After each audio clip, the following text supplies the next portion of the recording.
Hi friends, இது வரைக்கும் நம்ம சேனலை சப்ஸ்கிரைப் பண்ணி சப்போர்ட் பண்ண எல்லாருக்குமே ரொம்ப பெரிய நன்றிங்க. இன்றைக்கி பாப்பாவோட ஈவினிங் ஸ்நாக்ஸுக்கு குர்குரே தான் செய்ய போகிறேன்.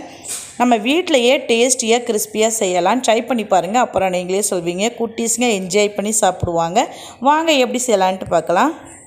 குர்குரே செய்கிறதுக்கு நான் ஒரு மீடியம் சைஸ் கப்பில் 3/4 கப்பு அரிசி மாவு எடுத்துருக்கிறேன். இதை விட கொஞ்சம் சின்ன சைஸ் கப்பில் 3/4 கப்பு வந்துட்டு கடலை மாவு எடுத்துருக்கிறேன். இப்போ இந்த 2 மாவையும் ஒரு மிக்சிங் பவுலில் சேர்த்துக்கலாம். சேர்த்துட்டு கடலை மாவு அரிசி மாவு ரெண்டுமே ஒன்று போல் வர மாதிரி நல்லா கலந்து விட்டுக்கலாம். அவ்வளோதான், மாவு வந்துட்டு நல்லா கலந்து விட்டாச்சு பாருங்கள். இந்த மாதிரி ஒன்று போல் கலந்து விட்டுக்கணும். இப்போ இந்த மாவு வந்து ஒரு ஓரமாக இருக்கட்டும். அடுப்பில் ஒரு கடாய் வச்சுக்கலாம். கடாயில் வந்துட்டு 3/4 கப்பு மாவுக்கு வந்துட்டு நான் வந்து 1 கப்பு தண்ணி சேர்த்துக்கிறேன். ஏன்னா நம்ம கடலை மாவு வேறு எடுத்துருக்குறோம், அதனால் நான் 1 கப்பு தண்ணி சேர்த்துக்கிறேன். தண்ணி சேர்த்துட்டு தேவைக்கேற்ப கொஞ்சம் உப்பு சேர்த்துக்கலாம். சேர்த்துட்டு நல்லா கொதித்து வந்ததுக்கப்புறம் நம்ம கலந்து எடுத்து வச்சுருக்கிற மாவை அடுப்பை மீடியம் ஃப்ளேமில் வச்சுட்டு நல்லா வந்து கட்டி இல்லாமல் கலந்து விட்டுக்கலாம். கொஞ்சம் கொஞ்சமாக சேர்த்து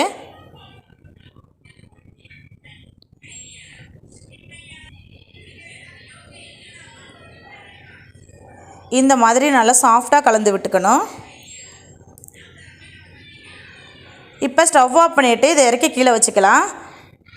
மாவு கொஞ்சம் சூடாக இருக்கும்போதே இது கூட 1 டேபிள் ஸ்பூன் கார்ன்ஃப்ளவர் மாவு சேர்த்துக்கலாம். சேர்த்துட்டு நல்லா கலந்து விட்டுக்கலாம்.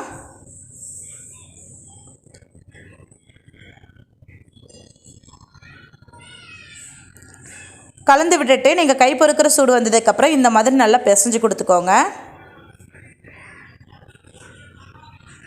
கையில் ஒட்டாமல் இருக்கிறதுக்காக கொஞ்சம் எண்ணெய் சேர்த்து நல்லா பிசைஞ்சு கொடுத்துக்கலாம். நல்லா சாஃப்டாக சப்பாத்தி மாவு பதத்துக்கு நல்லா பிசைஞ்சு கொடுத்துக்கோங்க. பாருங்கள், இந்த மாதிரி வந்து நல்லா சாஃப்டாக பிசைஞ்சு கொடுத்துக்கணும்.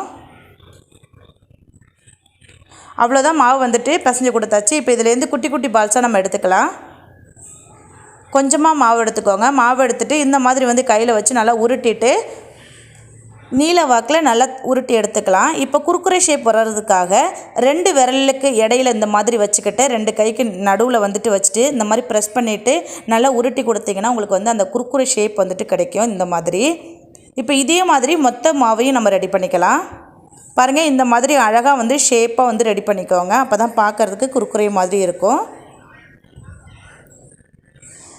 நான் எல்லா மாவுமே வந்துட்டு ரெடி பண்ணிட்டு வந்துட்டேன். ஒன்றோட ஒன்று ஒட்டாது, அதனால தான் நான் மொத்தமாக வச்சுருக்கிறேன். இப்போ நல்லா காய வச்ச எண்ணெயில் அடுப்பை மீடியம் ஃப்ளேமில் வச்சுட்டு நம்ம வந்து சேர்த்துக்கிடலாம்.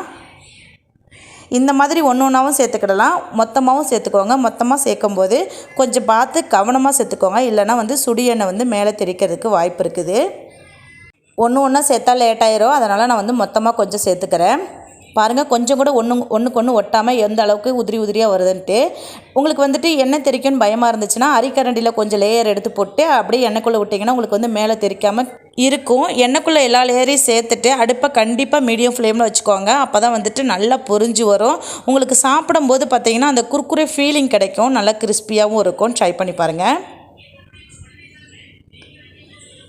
கொஞ்சம் வந்து இருட்டாக இருக்கிற மாதிரி இருக்கும், கொஞ்சம் வெளிச்சம் கம்மியாக இருக்குது. ஏன்னா எனக்கு அடுப்புக்கு பக்கத்துலேயே கதவு இருக்குது. இங்கே வந்து காற்று ரொம்ப அடிக்குது, அதனால் நான் கதவெல்லாம் லாக் பண்ணிவிட்டு சிம்னியில் இருக்கிற லைட்டை தான் போட்டுட்டு நான் வந்து இந்த வேலையெல்லாம் செஞ்சிட்ருக்கிறேன். அதனால் கொஞ்சம் பவர் கம்மியாக இருக்கும், கொஞ்சம் அட்ஜஸ்ட் பண்ணிக்கோங்க.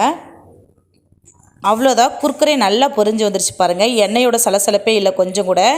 இப்போ வந்துட்டு நம்ம குர்குரே எல்லாத்தையும் வந்துட்டு எண்ணெயெல்லாம் வடிச்சிட்டு எடுத்துக்கலாம். எடுத்து ஒரு பாத்திரத்தில் சேர்த்துக்கலாம்.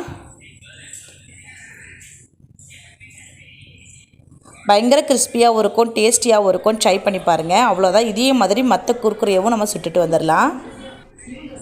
உங்களுக்கு பாத்திரத்தில் எந்தளவுக்கு சவுண்டு கேட்குதுன்னு பாருங்கள். அவ்வளோதான், நான் மொத்த குர்குரேவுமே சுட்டுட்டு வந்துட்டேன். சூப்பராக உடஞ்சி வருது பாருங்கள். இப்போ இந்த குர்குரேவுக்கு தேவையான மசாலா சேர்த்துக்கலாம். 1 பிஞ்ச் மஞ்சள் தூள், 1/4 டீஸ்பூன் வரமிளகாய் தூள் சேர்த்துக்கிறேன். உங்களுடைய காரத்துக்கு ஏற்ப நீங்கள் சேர்த்துக்கோங்க. தேவைக்கேற்ப உப்பு, கொஞ்சம் சாட் மசாலா சேர்த்துக்கலாம். நான் வந்துட்டு ஒரு அரை டீஸ்பூனுக்கு சாட் மசாலா சேர்த்துக்கிறேன். உங்களுக்கு எந்த அளவுக்கு சாட் மசாலா ஃப்ளேவர் பிடிக்குமோ அந்தளவுக்கு வந்துட்டு நீங்கள் சேர்த்துக்கோங்க. சேர்த்துட்டு நல்லா குலுக்கி விட்டுக்கோங்க. மசாலா எல்லாம் ஒன்று போல் அந்த குர்குரேயில் வந்துட்டு கலந்து வரணும். நல்லா குலுக்கி விட்டுக்கோங்க.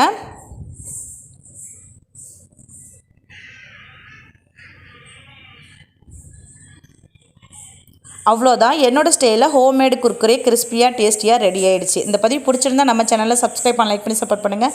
மறக்காமல் ஷேர் பண்ணுங்கள். ட்ரை பண்ணி சாப்பிட்டு பார்த்துட்டு எப்படி இருந்துச்சுன்னு கமெண்ட்டில் சொல்லுங்கள். இதே மாதிரி ரெடி பண்ணிவிட்டு நீங்கள் வந்துட்டு ஒரு டப்பாவில் போட்டு ஸ்டோர் பண்ணி வச்சுக்கிட்டிங்கன்னா குழந்தைங்க என்ஜாய் பண்ணி சாப்பிடுவாங்க. ட்ரை பண்ணி பாருங்கள், அப்புறம் நீங்களே சொல்லுவீங்க. அப்படியே மறக்காமல் சப்ஸ்கிரைப் அண்ட் லைக் பட்டனையும் தட்டிட்டு போங்க. ஓகே, பாய்.